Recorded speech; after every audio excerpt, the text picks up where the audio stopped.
Public housing plays a prominent role in local people's life. How did it start?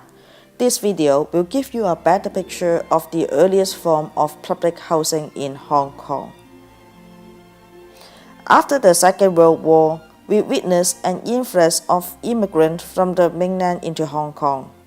In just 10 years, there was an increase of 25% in squatter population. Shek Kip Mei was the district which housed the immigrant underclass in Hong Kong. They all lived in squatter huts and were vulnerable to flood and fire. In 1954, a disastrous blaze in Shek Kip Mei destroyed the home of 85,000 inhabitants of the squatter settlements. In order to solve the long-term housing issue for the large number of homeless, an emergency resettlement program was implemented with the assistance of the United Nations, and 8 egg-shaped resettlement blocks was erected at the fire sites to house the disrupted victims after 1 year. The 8 blocks, which marked the start of Hong Kong public housing development, stood still to serve the public for more than 5 decades. All 8 blocks except Mayhall House were pulled down in 2006. The only surviving specially designed building is now an open book of the living styles of the grassroots of 1950s to 70s. It fully portrays the early life of the working class in Hong Kong. Now let us show you what life was like in the past by studying the architectural styles and design of the buildings. Mayhall House is the first Mark I prototype design building in Hong Kong. Its efficient design could fulfill the needs of the working class, which laid the groundwork for economic development in Hong Kong.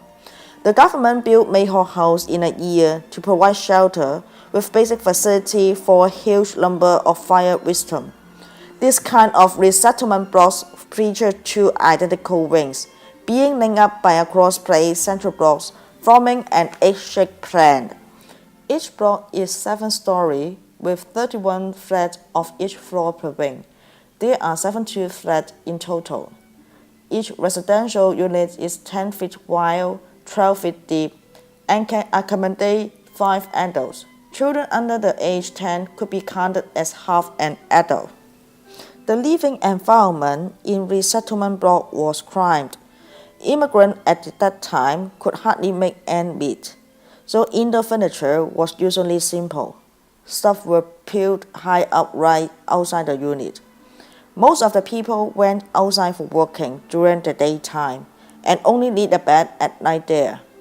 Almost every family had bunk bed and crock loft. They could set up the floor canvas bed at night in the veranda during summertime to avoid the scorching heat. There was no indoor kitchen in the resettlement blocks. The early residents could only cook inside their unit. They were later allowed to cook in the public veranda to relieve the overcrowding living condition. Residents handed bathtub on the outside wall and put water tank and the odd and end in the veranda.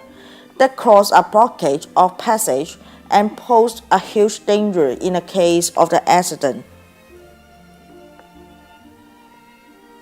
There were many passageways throughout the central block. They served different functions. They could be a traffic passage place for hawking and for the temporary assembly. Wash area, public bathroom, and public washroom were set in the central connection block for bath and a laundry. Education is the only thing which can change the fate of the working class, and the government was particularly concerned education for children after the Shek Kip Mei Hill fire. A rooftop school with 6 to 8 classrooms in each resettlement block was therefore built.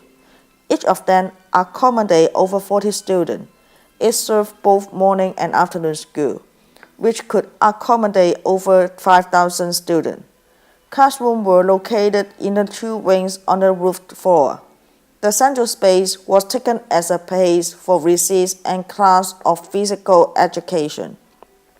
Teachers and students had to use the resident public toilet. All setup was very basic and simple characters. There were no special room or facility. The school were there to provide just primary level knowledge for children.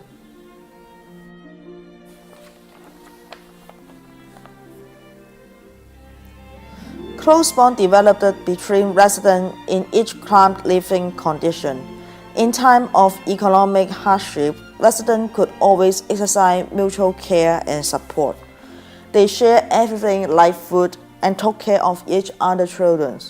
During holiday, you could always hear chatter of mahjong tiles and children laughter in the public veranda. Housewives laughed together at public washroom and shared their up and down with their neighbor.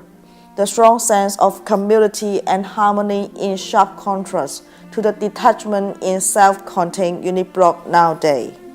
In 2009, Hong Kong Youth Hostel Association was selected in the batch 1 of the Revitalizing Historic Building through Partnership Scheme of the development of the borough to convert Mayhall House, a Grade 2 historic building, into a youth hostel.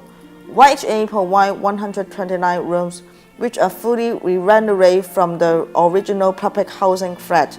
They encourage community involvement, cultural exchange, and cultural heritage conversation. YHA is provide a platform of heritage inheritance as well as cultural exchange. Done.